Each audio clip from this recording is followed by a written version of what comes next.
Saludos amigos y amigas de Ecos del 56, el programa de Vanguardia Popular. Mi nombre es Roberto Zelaya. El mío, Kevin Cabezas. Y es un gusto para nosotros, ¿verdad que sí, Kevin? Estar aquí con todos y todas ustedes. Claro que sí, Roberto.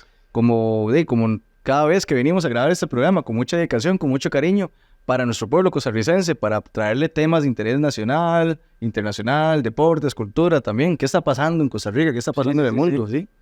Y bueno, el programa de hoy, Kevin, y amigos y amigas que nos ven, tiene que ver con el tema de la seguridad, o mejor dicho, la inseguridad. Un poquito complicado el tema, Roberto. O sea, muy complicado. La hemos visto fea últimamente. Sí. Ya no es tanto el problema de inseguridad en zonas más escondidas del país, ni el barrio este es más peligroso que este. No. Ahorita mismo cada zona del país es peligrosa. Antes, donde uno se sentía más seguro, en teoría, como puede ser San Pedro Montes de Oca, Paseo Colón, todas estas cuestiones, cuando decía, es una zona un poco más linda de viajar, ya no lo es. Sí, porque existía o sigue existiendo ese estigma de que los barrios obreros, los barrios donde hay mayor cantidad de trabajadores y que son desgraciadamente los barrios más pobres, son los más peligrosos. Pues por razones materiales se podía aludir que, pero el narcotráfico y el crimen organizado en general y la delincuencia ha llegado a tal punto que ahora ni siquiera en las zonas más pipiris nice, como bien vos lo decís, se puede estar seguro. No. ¿verdad? Y sobre eso queremos comentar cuáles son las causas de esta inseguridad, de dónde vienen, cómo podríamos solucionarlas, qué actores entran en juego, ¿verdad? En todo este tema de la inseguridad, porque no se trata de simplemente decir, es que hay gente que hace esto, hace lo otro, no, es que de dónde viene eso, ¿verdad? ¿En qué sistema vivimos? ¿Por qué es que ocurre? ¿Y quién la sigue promoviendo? Porque ahí, desde el Estado y desde ciertas instancias, se sigue promoviendo la cultura de la criminalidad. Lugares donde uno debería dejar la criminalidad, más bien la incentiva, ¿me entiendes? Correcto. Por ejemplo, los centros penales. Exactamente. Se convierten en auténticas universidades del crimen. Usted entra como un delincuente cualquiera y sale graduado y maleante. Correcto. Es que imagínese ahí todo el intercambio de conocimientos del mal, ¿verdad? Para delinquir y demás que se produce. Qué lástima. Y es justamente parte de lo que hablamos, ¿no? El sistema penitenciario responde a un sistema capitalista que lo que busca es castigar en lugar de reeducar. No le interesa, como lo hablamos en el tema de la educación hace algunos programas, no le interesa generar pensamiento crítico en la gente, no le interesa o que sirva para producir o lo guardamos porque no sirve. Y de hecho, esa es la lógica capitalista. El sistema carcelario actualmente tiene muchas similitudes con el educativo porque lleva más de un siglo siendo igual. Estancado, totalmente, sí. De ustedes lo que lo dejamos encerrado para que ese es el problema de los demás. Sí. Y los que en teoría podrían solucionar esta problemática y se las dan de que saben mucho y demás, porque son las personas que las autoridades han puesto ahí para eso, y lo que proponen es más cárceles, más armas, más patrullas, más policías, que eso no va a solucionar nada. Y le quitamos, por cierto, a la educación el dinero y se la damos a la seguridad. Y cuando hay menos educación, hay más criminalidad. Correcto, sí. Ahora, entonces, ¿para qué más patrullas? ¿Para qué más pistolas y más de todo? Si eso se lo va a terminar dejando el crimen organizado y la delincuencia común, ¿verdad? Pero bueno, sobre eso es que queremos justamente hablar, amigos y amigas. Para eso nos fuimos a la abuelita, donde nos recibió amablemente nuestro camarada, compañero Guillermo Kit Bonilla. Nuestro querido y confiable Guillermo Kit. Dirigente histórico, social, sindical y de nuestro partido Vanguardia Popular, con muchísimos años de experiencia, con una enorme claridad política y social, con un profundo conocimiento de la historia y la realidad costarricense.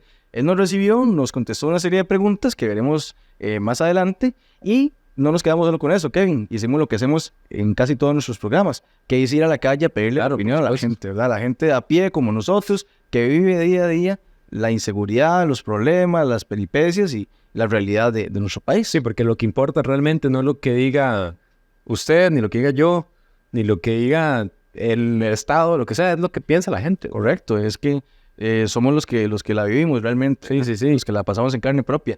Y bueno, pero antes de eso, vamos a ver un video del FRENAS, el Frente Nacional por la Seguridad Social.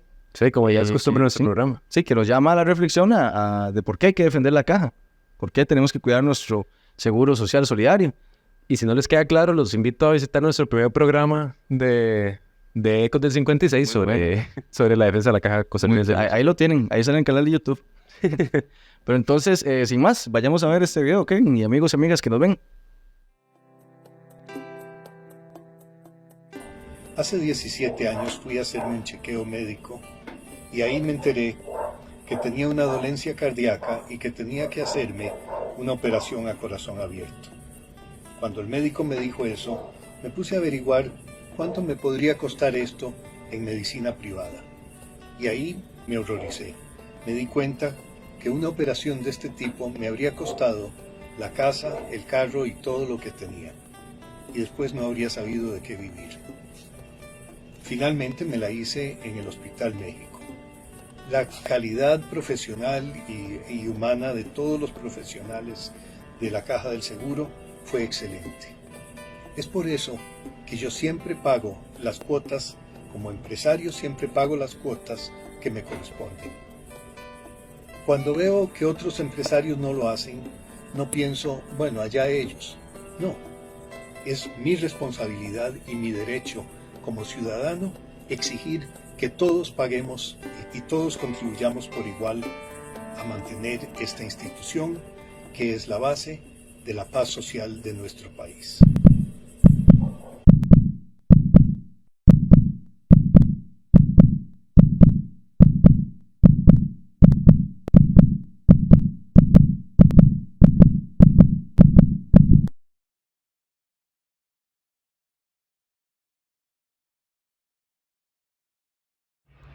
Bueno, en mi opinión, la seguridad ciudadana en Costa Rica es ya un caos, es un tema que ya salió de control.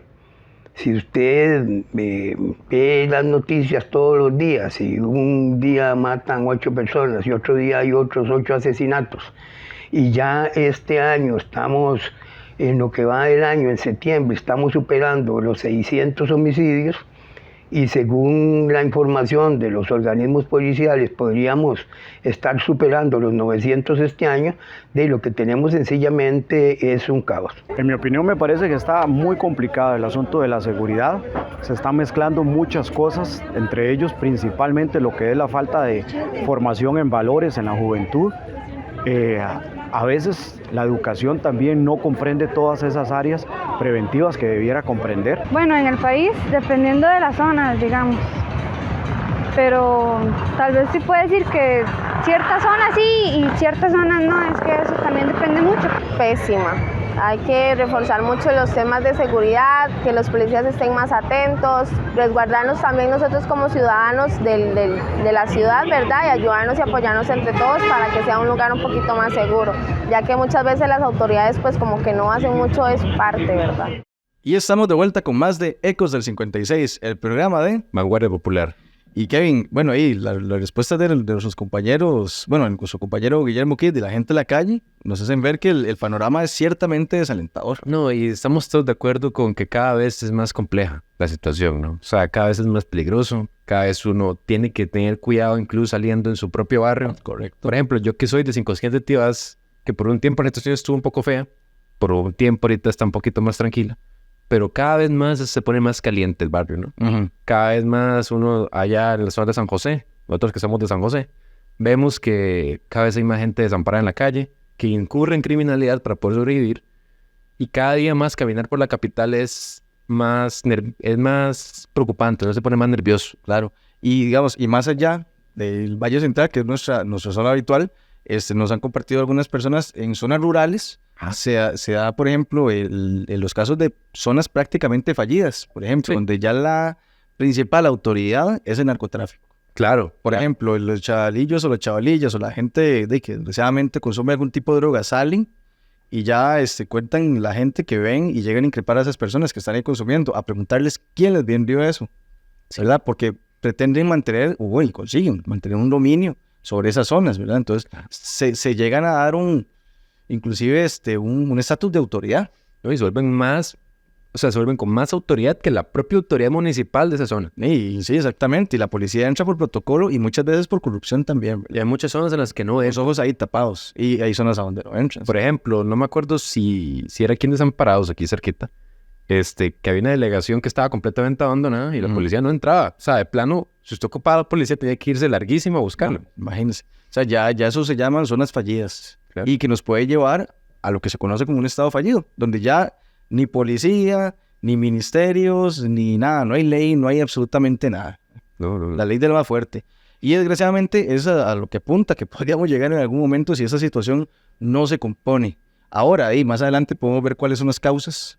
Claro, hay bastante. De esa situación, ¿sí? ¿Y quién promueve esta situación? Y quién las permite también. ¿Y quién las permite? Que es muy importante. Y eso es muy, muy triste porque nos roba completamente la paz, como bien vos lo decías, en la zona donde vos residís, y ya ves que la cosa se pone cada vez peor y demás. Yo soy de una zona que históricamente ha sido muy peligrosa, sí, muy golpeada, precisamente por el tema del abandono y la desigualdad y demás, en Lomas del Río, en Pavas. Y yo me acuerdo, muy carajillo, que se daban balaceras, pero eso pasaba 2 veces al año. Ahora yo entiendo que eso es cada vez más frecuente y se da en más zonas del país también. Y llegan a verse involucradas personas inocentes. Hace poco, si no me equivoco, fue en Limón, 2 jóvenes que no tienen absolutamente nada que ver con la situación del narcotráfico ni del crimen organizado, fallecieron en un atentado. Hace no mucho, aquí cerca de nuestro local en Zapote, falleció un niño de 8 años por una bala perdida en un barrio. Estaba durmiendo y le cayó una bala perdida producto de un enfrentamiento entre bandas. O sea, Roberto, imagínate qué es lo que hay que vivir para tener que dormir con el miedo de que te entre una bala por la ventana. Yo me acuerdo, carajillo, eso pasaba, mi tata los despertaba a todos y tienes el piso. Claro, por supuesto. Y es triste, es como vivir en un estado de guerra, en una zona de guerra, y eso está ocurriendo en muchísimas zonas de nuestro país. Desgraciadamente, sobre todo en las más pobres, en los barrios obreros. Por supuesto. Aunque no están exentos los barrios de la clase media, la clase media alta, la clase alta. Es que sabes, Bueno, la clase alta sí está, ahí no pasa eso todavía. Pero te cuento, Roberto, el problema es el siguiente. Cuando el problema que ellos creen que solo para nosotros los más humildes o los más, los menos beneficiados, por decirlo así, comienza a golpearlos a ellos, es cuando comienzan a actuar, porque no es que la criminalidad de ahorita. Porque cuando la criminalidad se concentraba, por ejemplo, en Lomas de Pavas, ¿verdad? O se concentraba ya en la zona de Limón, ¿verdad? A ellos no les importaba. Reforzaban lo que tenían ahí, pero realmente no hacían demasiado. Correcto. Ahorita que se va extendiendo y ahora hasta caminar por escaso a veces puede ser un poquito peligroso. Se han dado tentados y todo ya. Por eso, exacto. Ahí es donde ellos dicen, pucha, nos está golpeando a nosotros también.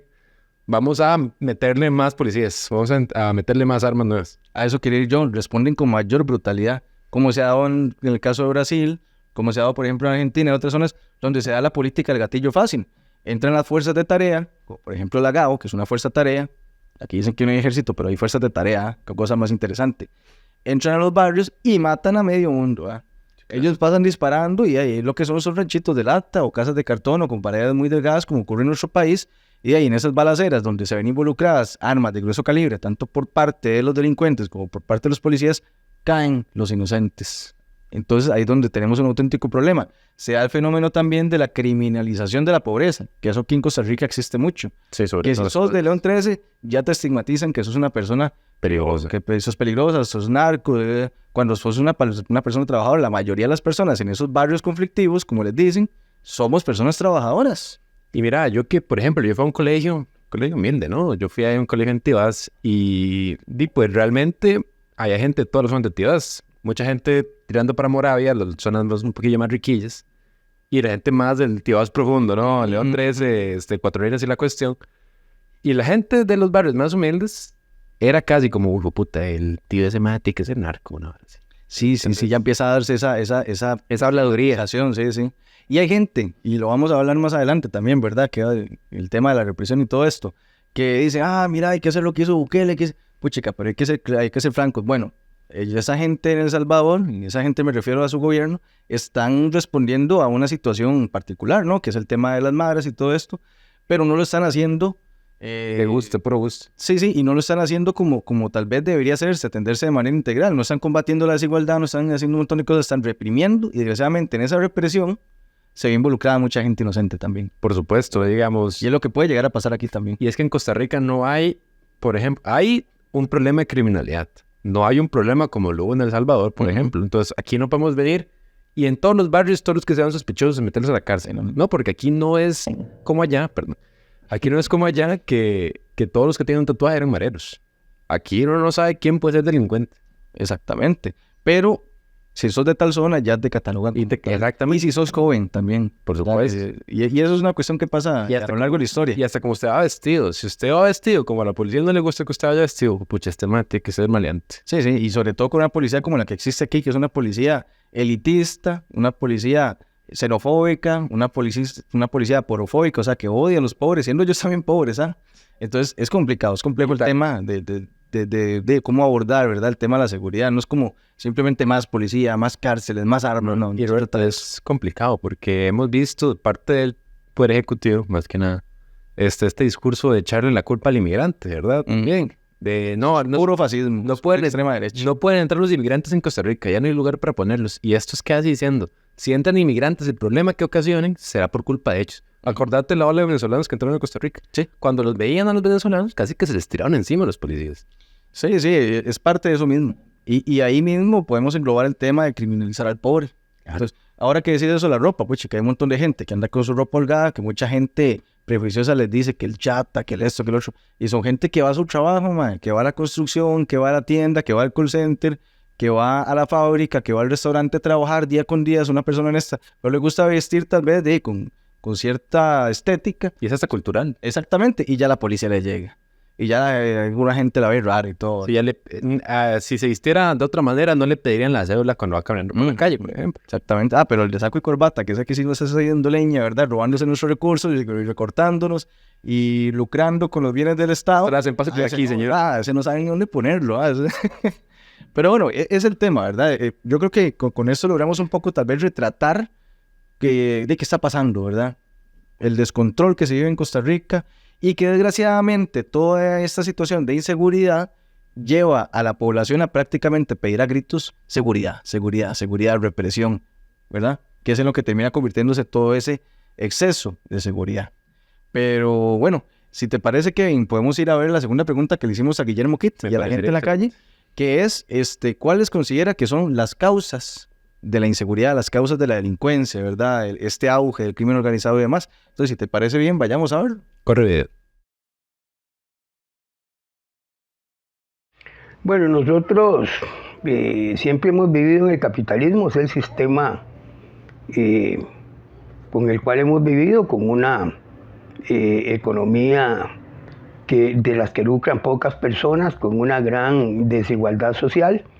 Y si usted ve cómo cada día se le quitan recursos a la cultura, a la educación, a la salud, de lo que tenemos es un panorama también a futuro muy difícil, pero las causas son la explotación vulgar del hombre por el hombre. Estas son las causas en realidad que hacen que tengamos un país tomado por el narcotráfico y tomado por el otro tipo de delincuencia, ¿verdad? También el tipo de delincuencia de cuello blanco, de los políticos y ladrones, de la gente que se está robando absolutamente todo en nuestro país.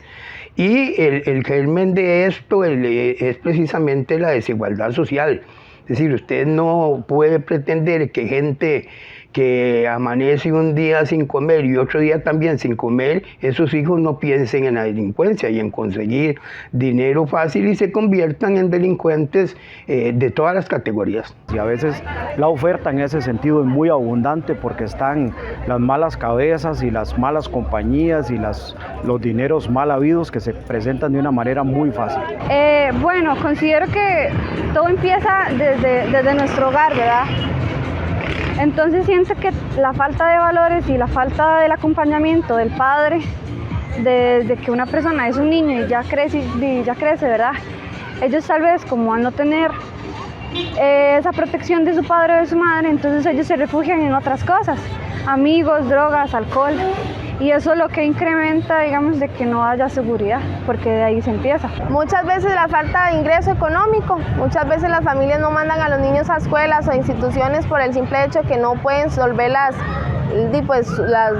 ganancias, digamos, no pueden pagarles un buen estudio y demás, y muchas veces las instituciones como tal tampoco dan como un tipo de beca, un tipo de ayuda también para que los niños con escasos recursos puedan también pues aprovechar lo que es el estudio.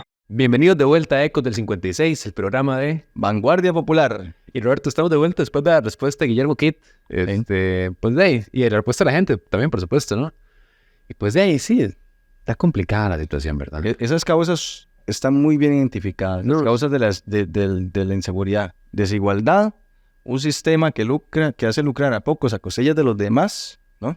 La miseria y el deterioro de los servicios y el acceso a los derechos básicos. Y es que lo puedo resumir en una palabra, capitalismo. Capitalismo en su fase imperialista, neoliberal. Como decía aquel señor de acá atrás. Sí es.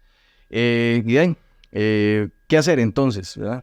Y eso nos va a llevar más adelante a la tercera pregunta, ¿verdad? Porque lo hablamos anteriormente.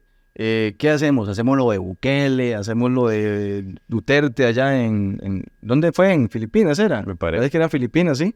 Muchas gracias a nuestro amigo Alejandro, que nos ayuda allá atrás en cámaras, si nos sopla a veces.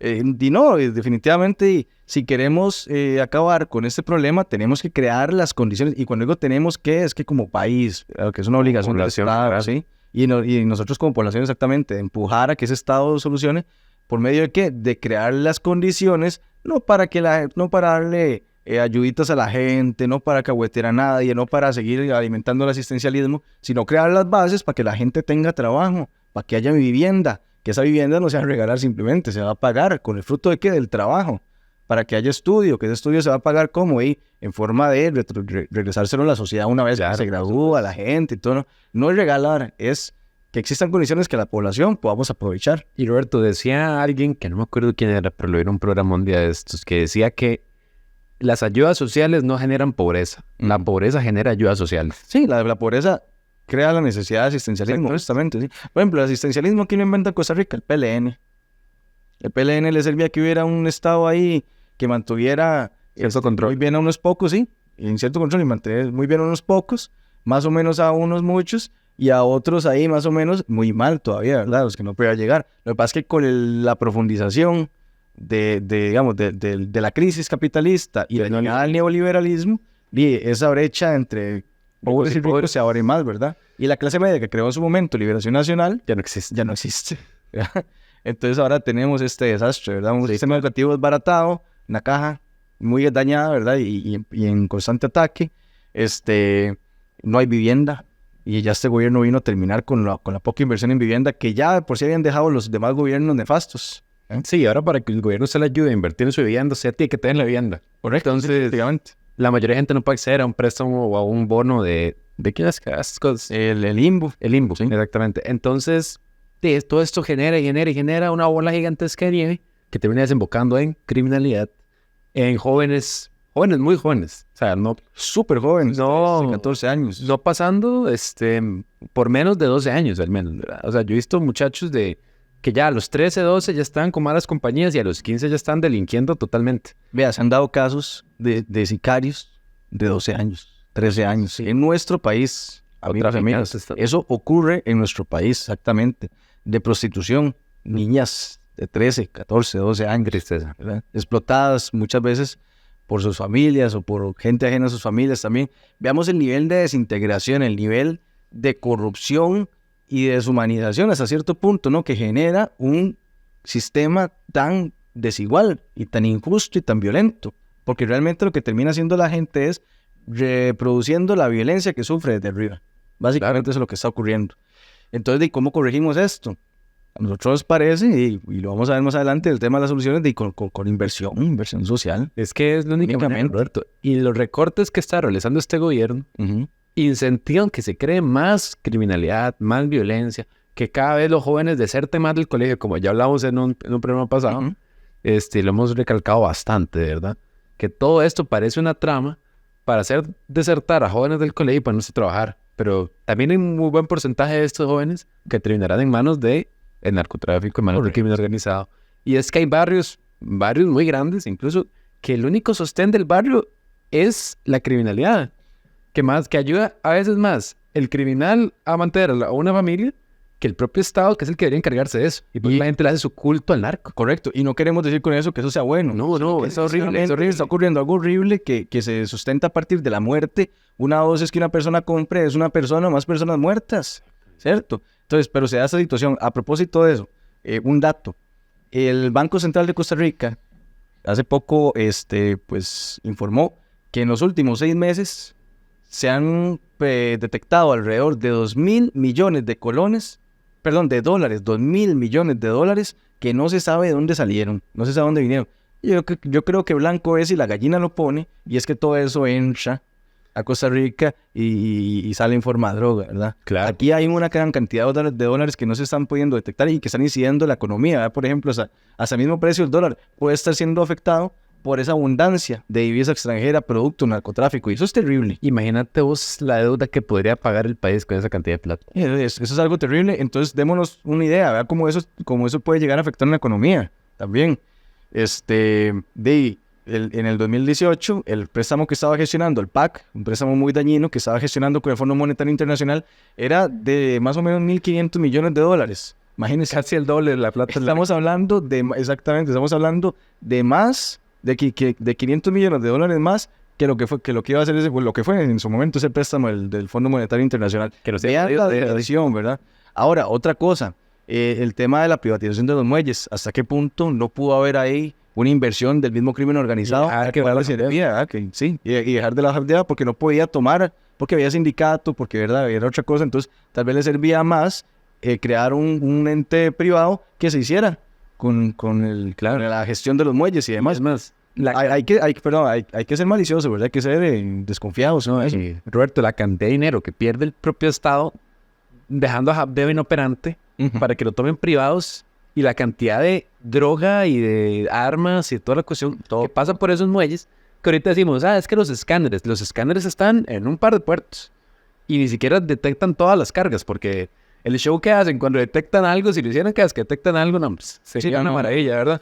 Pero estamos dejando que gente que no tiene un control, sobre la que no tenemos un control, maneje situaciones muy delicadas. Correcto. Y es que, a ver, por más recursos que le des a la seguridad, para que compre más armas, más equipo, más cámaras, más escáneres, drones, lo que se quiera, nada de eso va a detener el avance del crimen organizado. Eso se va a acabar cuando exista una sociedad donde la gente no tenga necesidad de recurrir a eso. Entonces, ¿qué pasa? Que ya le quitas a esa dinámica económica tan mala que es el crimen organizado, le quitas lo más importante que tienen, que es la gente.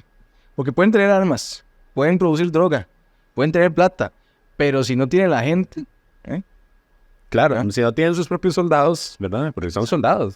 Exactamente, sí. Y fue puchica. Y han desarticulado aquí bandas de crimen organizado que tienen contadores, que tienen administradores. Abogados. Sí, hace no mucho tiempo en la zona de los Atillos, no sé en qué zona, no te precisaría dónde, pero sí como en la zona de los Atillos, sí.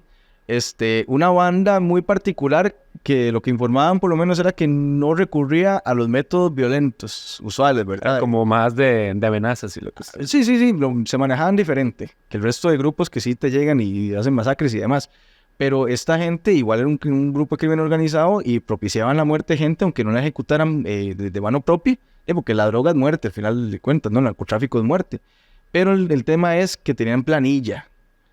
Y no le pagaban seguro porque no se podía a la gente, ¿verdad? Pero si hubieran podido, pagaban seguramente. Pero daban vacaciones, daban aguinaldo, daban libres. Daban horas de condiciones laborales. 8 horas. Sí, entonces vea el nivel al que puede llegar esto.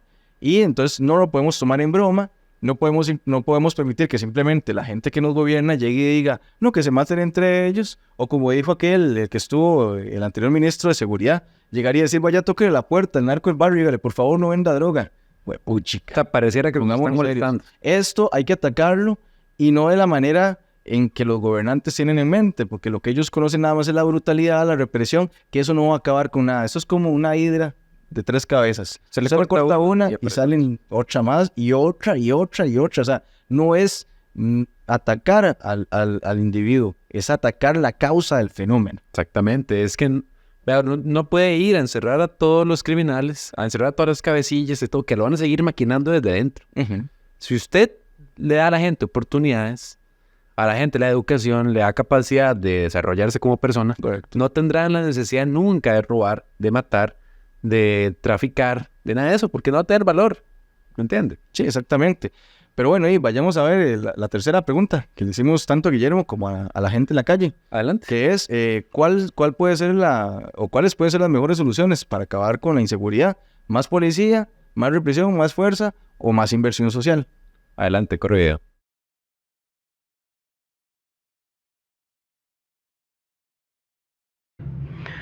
Bueno, yo creo que a estas alturas no podemos pensar en que las soluciones puedan ser de corto plazo.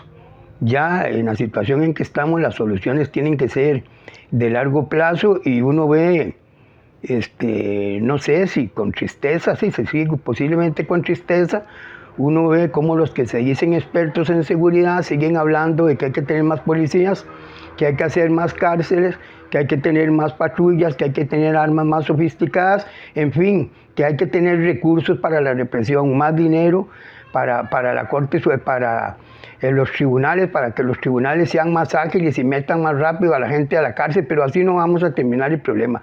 El problema hay que terminarlo si le garantizamos empezar a luchar contra este flagelo, es garantizarle a la gente alimentación, vivienda, salud y educación. Si cumplimos con esto, nosotros vamos a poder dentro de unos años empezar a bajar los índices delincuenciales. Mientras tanto, esto no va a suceder y lo que tenemos es un futuro muy negro para nuestra juventud que se seguirá matando en las calles y también para todos los ciudadanos que somos víctimas de todos de todos los crímenes, de todos los atropellos, pero también yo quiero decir una cosa aquí. Y es que también a veces nos duele mucho que nos roben una cadena, nos duele que nos roben un celular, pero la gente que delinque en este país, en su inmensa mayoría, son víctimas del sistema, son la gente que no ha tenido oportunidad, en muchos casos, ni de sacar el 6º grado. Y además que no tienen empleo, no tienen ningún futuro, y lo más rápido es delinquir. Invertir en educación, eso va a ser siempre la máxima en materia preventiva, desde los hogares, desde las escuelas, fortalecerlas, dotar a las escuelas y a las familias de recursos para que puedan crear ciudadanos de bien. Bueno, en lo personal yo considero que los programas sociales son una muy buena idea. Digamos, aquí ya se incrementaba mucho lo que es el deporte, entonces eso hace que también nuestros niños ya no tengan que estar con malas influencias, sino que ellos tengan otro tipo de oportunidades, como lo que es venir y, no sé, hacer skate, hacer boxeo, hacer básquet o lo que ellos quieran. También otra forma es que nuestra educación tiene que mejorarse más, digamos, en ese sentido.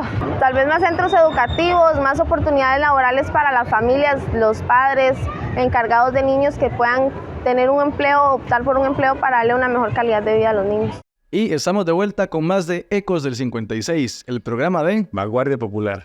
Y bueno, ahí ya vimos, ¿verdad? ¿Cuáles pueden ser las mejores soluciones y cuáles definitivamente no es las soluciones a este problema? Yo creo que todo el mundo tiene un consenso en el cual la inversión en social, la inversión pública es la más importante sobre todas las cosas, ¿no? La prevención, básicamente. Sí, evitar que la gente se meta en estos problemas, cortar el problema desde la raíz. Yo creo que hay un problema muy grande. ¿Cómo sacamos a la gente que ya está en esta situación de aquí, verdad? Muchas de esas personas pasan al sistema penitenciario, justamente, y desgraciadamente en este momento el sistema penitenciario costarricense, más que una herramienta de reeducación o de readaptación o rehabilitación, como se quiera, es propiamente una herramienta de castigo, punitiva meramente, como un acto de venganza social, ¿verdad? El que me robó la cadena, el que mató a mi familia, el que me vengo, me las cobro. Y obviamente una persona que cometa un atentado o un delito a la vida, sobre todo, a la paz, a la tranquilidad, a los bienes individuales de cada quien, que a cada quien le cuesta mucho, pues tiene que pagar un precio, ¿no? Tiene que retribuir a la sociedad de alguna manera. Pero qué gracia tiene y amigos y amigas que nos ven, qué gracia tiene meter a una persona X cantidad de años a la cárcel, a que más bien se perfeccione, se profesionalice. Se gradúe de criminal. Se gradúe de criminal, exactamente. ¿Qué ganamos con eso? Perdemos, más bien como sociedad. Ya, por ejemplo, la población de la cárcel de la Reforma, si no estoy mal, anda por ahí los 3,000 y tantas personas, ¿no? Sí. Por lo menos un dato del 2019. Parece que andaba por ahí. El dato que no tengo yo. Te digo, son 3,189 personas. 3,189 personas en esa cárcel, solo en la Reforma. Solo en la Reforma. Se habla de más o menos 14,000 a nivel de todo el sistema penitenciario. A nivel costarricense. A nivel mundial, imagínate. A nivel costarricense. Sí. Son como 14,000, llegando casi a los 15,000. Por ahí anda. Ahora, hay una unidad que es una unidad modelo, que en teoría, pues ahí hay una serie de requerimientos, de comportamiento, la famosa UAI, ¿no? Y de expedientes, sí, la famosa UAI, o la UAI, sí, que está igual en la Reforma, pero eso solo alberga 704 personas. Exactamente. Y va bien, y vuelvo a decir detrás de cámaras, eso es más bien una cuestión hasta coercitiva, es como, ok, acogemos al privado de libertad en esa zona, en esa parte que sí, le brinda mayor tranquilidad, mayor estabilidad, más aseo, más de todo, menos hacinamiento, sobre todo, Pero ahí, a la mínima se devuelve. Y menos socio también, porque el problema de la reforma también es que la población general tiene un exceso de ocio, entonces les da tiempo a, como decíamos nosotros, graduarse de criminales, ¿verdad? Exactamente. Es que, vea que, por ejemplo, ahorita se habla jocosamente de los famosos call centers de la reforma, que eso tiene que hablarse con seriedad. Mucha gente honrada está perdiendo su dinero, que se ha ganado con trabajo, de sus pensiones, de sus ahorros, de una serie de cosas, y puchica, por gente que se las está estafando y se han convertido en organizaciones profesionales de estafa. Vea, hay veces que esa gente ya tiene todos sus datos bancarios y nada más le falta que usted le dé el dato de su tarjeta. Ahora, si lo tienen para robarte, lo pueden tener para hacerte otro tipo de daños también. Claro, una extorsión, una cuestión así, ¿verdad? Así que hay que tener mucho cuidado. Es un problema de seguridad pública del cual no se está haciendo absolutamente nada y del cual no hay planes para hacer absolutamente nada, porque la gente de la población del módulo más central de la reforma no tiene acceso ni a un psicólogo, ni a una actividad recreativa, ni a nada. Atención médica, casi. Atención médica. Hay casos de gente que hasta se hiere. Sí, se pegan puñaladas por salir. De hecho, yo me acuerdo del documental de este señor inglés que va dando vueltas por todas las cárceles del mundo, de ver cómo son, que decía que la reforma es de las prisiones más duras que ha visto en su vida, donde la gente, ese en el caso de un señor que tenía todo ese estómago abierto de las puñaladas que se metía para que lo sacaran del módulo de el nivel de desesperación. Ahora, no queremos decir con esto que la gente que está descontando una pena, pues sean angelitos o que haya que chinearlos, o meterlos ni mucho menos. Lo que queremos decir es, puchica, que no tiene ningún sentido meter a la gente a prácticamente podrirse en una cárcel una cantidad de años determinada y que salga a hacer más daño, ¿va bien? Claro, exactamente, porque y a reproducir más violencia todavía. No queremos pandilleros, no queremos criminales, no queremos narcotraficantes, pero vamos a encerrar al criminal común con el pandillero, con el criminal y con el narcotraficante, ¿verdad? Entonces si entraron como independientes, salen de una pandilla. Y sumarle a eso los casos de gente que tal vez puedan ser muy pocos casos, pero gente que va injustamente a la cárcel. Claro, por supuesto. Gente que no era criminal al principio y sale criminal en la cárcel. Exactamente. Pero bueno, es un enorme problema que sumado a la criminalización de la pobreza, sumado al aumento de recursos, a la seguridad pública, que a fin de cuentas se convierte en represión, como vimos el sábado pasado en la marcha que organizaron organizaciones de mujeres, denunciando justamente la violencia policial, terminó en un zafarrancho, más provocación y violencia policial. Golpeando gente, sí, llevándose gente injustamente, dando vueltas por todas las penitenciarias que tenían, todas las centrales, perdón. Como ocurrió hace poco también en la manifestación de estudiantes frente a Casa Presidencial, un compañero nuestro en su partido fue detenido ahí y ahora probablemente esa represalia está sufriendo a nivel judicial y todo, ¿verdad? Porque es el Ministerio de Seguridad es muy ceñido con los activistas sociales. Vean, por ejemplo, en 2020, en el contexto del movimiento de protesta de Rescate Nacional, yo me acuerdo que había enfrentamientos muy fuertes con la policía y el Ministerio de Seguridad hizo una cuestión muy sucia. Mandaba a las manifestaciones más grandes, mandaba 15 policías, 20 policías, una cuestión así. Claro, recibía como un quebrado. Salían policías lesionados, hasta quemados algunos y cuestiones de ese tipo, ¿verdad? Terrible. Pero ¿para qué lo hacían? ¿Para qué mandaban un poquito de recurso? Para después justificar una represión fuertísima, porque el Ministerio de Seguridad Pública de Costa Rica tiene una enorme capacidad militar, sobre todo. Y después, no sé si vos te acordás, para terminar un poco, lo que hicieron en Guanacaste, después de una de las protestas más grandes de ese movimiento. Llegaban tirando bombas lacrimógenas al barrio. No, yo tengo amigos que participaron en eso. Es terrible. Y esa gente que quedó legítimamente herida en esos conflictos de la policía los veía y ya los iba a agarrar, a tirarles. Vos sabés lo que es ir a tirar gas lacrimógenos a un barrio, a las alamedas, donde hay gente asmática, donde hay adultos mayores, donde hay niños, donde hay gente con discapacidades, también gente enferma, por Dios. Pero entonces veamos cómo pedir más recursos para la policía también se puede devolver en contra del pueblo, porque cuando ya la situación social es insostenible, cuando el hambre es demasiada, cuando la inseguridad es demasiada, cuando la falta de trabajo es demasiada, cuando ya el abuso estatal es insoportable y salimos a las calles, todo ese recurso que pedimos en función de la seguridad se va a volcar en nuestra contra, se va a regresar en nuestra contra. Y de hecho, Roberto, vos me comentabas el delito favorito del Ministerio Público para acusar a los activistas, ¿cuál era? El delito de resistencia agravada. Sí, claro, que es justificante para represionar a los... no sé si represionar es una palabra. Para generar represión sobre los activistas, sobre los manifestantes y meterle presión a la gente para que acepte el status quo como sea. Y que no salgan a quejarse y que la situación se ponga peor y peor y peor. pero ellos calladitos porque les da miedo que la policía los vaya y los encierre. Claro, Exacto, entonces lo que crean es un desgaste y un miedo en la población. Es una política de terror, de shock. Y se ha visto en muchos casos. Se vio en el 8N por la defensa de la caja. Se ha visto en marchas de estudiantes. Se vio hace poquito, bueno, ahí frente a Casa Presidencial. Justamente el compañero que hablamos ahora lo están acusando de entorpecimiento a la autoridad.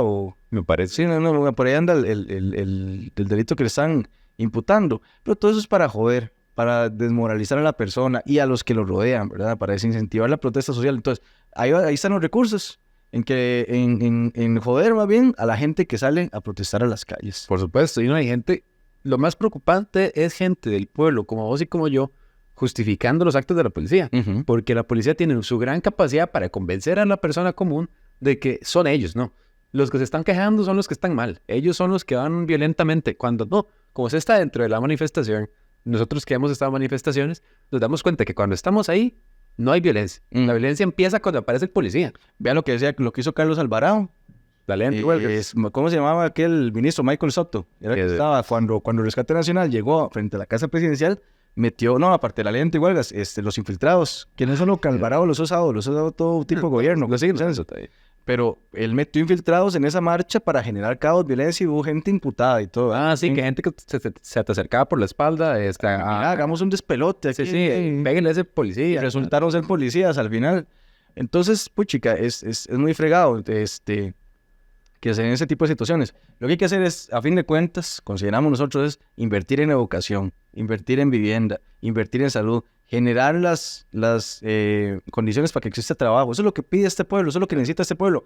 Costa Rica no necesita ayudita, no necesita láminas de zinc, no necesita bolsitas de arroz, no necesita ayudita, necesita que un Estado se preocupe por construir un país autosuficiente, que siembre lo que consume, lo que come, que construya lo que necesita, que fabrique lo que necesita y que se pueda crear un digno futuro. Eso es lo que necesitamos. Que sea capaz de solventar su obligación de mantener a la población en un estado óptimo. Exactamente. No dando regalitos que dejan a mucha gente por fuera ya de por sí y que inclusive se prestan para crear un tipo de dinámica y de no querer ni trabajar ni esforzarse por nada, porque eso es lo que crean balance también. Y nos acusan a nosotros con nuestro pensamiento, pues, de promover que la gente sea dependiente del Estado. Al contrario, lo que ocupa la población es no ser dependiente de ningún Estado ni nada. Es que se le brinden las condiciones necesarias para que la persona no tenga que incurrir en crimen ni en robar, porque, bueno, dicen por ahí que el que roba una barra de pan no es ladrón, ¿verdad? Pero hasta eso se le trata como un criminal. Claro, y gente que roba por necesidad también, claro, es una realidad. Y lo decía Guillermo Kidd, y la gente que amanece un día sin tener para comer y otro día también que lo que creas, creas una víctima fácil del crimen organizado y del crimen común. Desgraciadamente, no es justificar a la gente porque los individuos tenemos una responsabilidad y un raciocinio. Pero ya te quiero ver si la realidad que conoces es de solamente hambre, solamente carencias. Ya si expandir cosas de marca y eso, indefendible. Pero, pues chicas, recordemos eso, ¿verdad? La gente que cae en estas cuestiones son gente como nosotros que tal vez han tenido otro tipo de oportunidades y otro tipo de influencias también, donde los padres no están presentes porque trabajan todo el día. El sistema educativo rechaza, escupe prácticamente al joven, a la joven, lo expulsa, ¿verdad? Al no poder abordar sus necesidades y los empujan, desgraciadamente, ¿no? A los vicios, al crimen, a todo ese tipo de situaciones. No, y lo genera con un resentimiento social, porque además, como estábamos hablando, se genera ahorita mismo, de hecho estamos viendo una situación muy preocupante, la militarización de la policía también. No lo hemos hablado, pero lo quiero mencionar, que genera conflictos más duros. Entonces esta gente genera un resentimiento a la autoridad, genera un resentimiento al trabajo digno también, porque seamos sinceros, cuando usted lo único que conoce es hambre, y si no es hambre, es crimen, usted genera y dice, ¿para qué va a trabajar? Si ni está trabajando el tiempo para comer. Y hay otra cosa, como para ir cerrando ya un poco ese tema. Más armas para la policía se puede traducir en más armas en la calle. Por ejemplo, hace algunos años se le robaron un cargamento fuertísimo, como de 300 pistolas Glock, que eran modificables para que pudieran albergar mayor cantidad de municiones y dispararlas más rápidamente, o sea, convertirlas en armas semiautomáticas, ¿sí? Y se las robaron de la policía de tránsito, y fueron como 300, y ahí andan todavía, las maneja el crimen organizado, ahí las andan. Con eso se hacen atentados.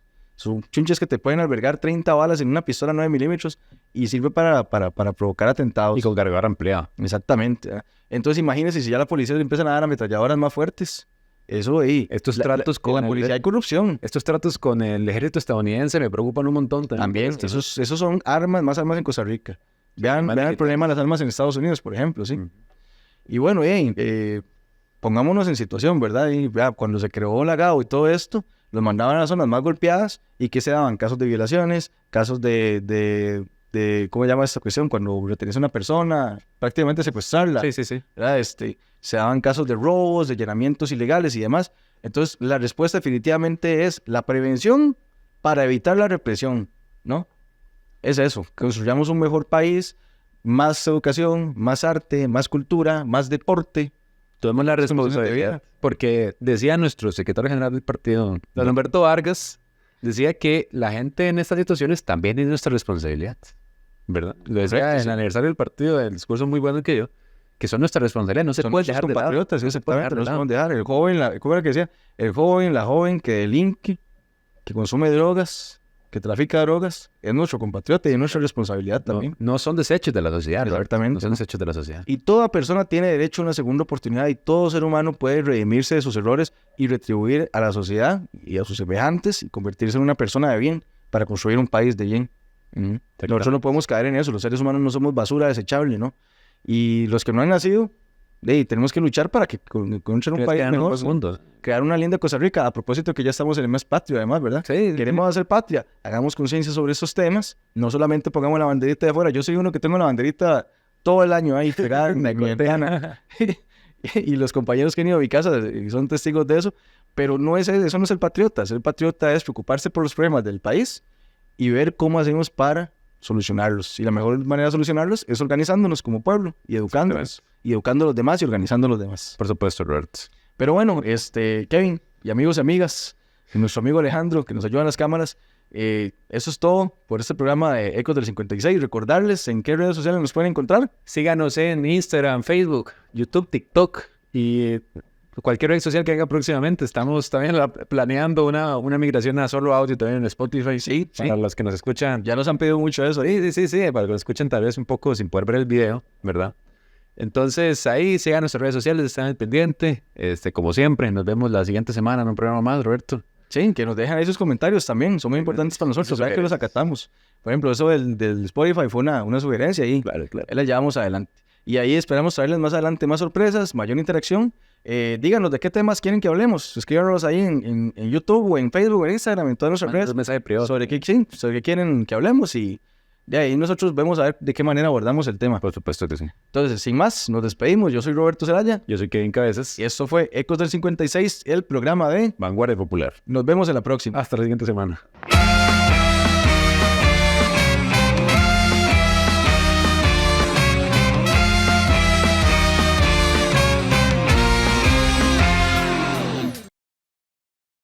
¿Hay que poner un video al final? No.